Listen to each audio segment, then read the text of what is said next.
Normally you find me over by Lake Arenal in the tropical rainforest. Well, we're only a few kilometers from the lake right now. But what's interesting, so in Costa Rica, our weather comes from the Caribbean and the Atlantic, comes from the east, crosses Costa Rica, hits the mountains near here, dumps most of its moisture on our house primarily, and then passes over those hills. And now we're getting out into northwestern Costa Rica. And obviously not tropical rainforest. And as we get, right now it's green and lush and beautiful, but most of the year, a lot of the year, this is very dry, hot, dusty.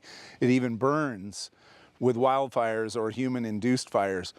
But it's interesting that we're just a few kilometers away from thick, dense rainforest. And here we are in what looks more like California or someplace in a Mediterranean climate. And it really almost is a Mediterranean climate. Right now, it's sunny and it's raining, which is another cool thing about Costa Rica.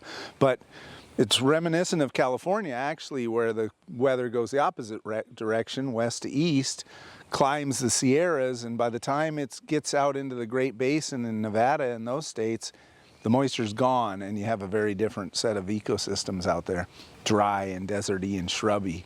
So same thing's happening here, the clouds going the opposite direction, but really cool. And it's one of the things that makes Costa Rica so interesting is without driving very far, you can get into completely different ecosystems. Makes it really useful for studying environmental topics and land management, for example. It's one of the reasons we have such high biodiversity here in Costa Rica. So anyway, a couple miles from a tropical rainforest, here we are. This is Leafy signing off.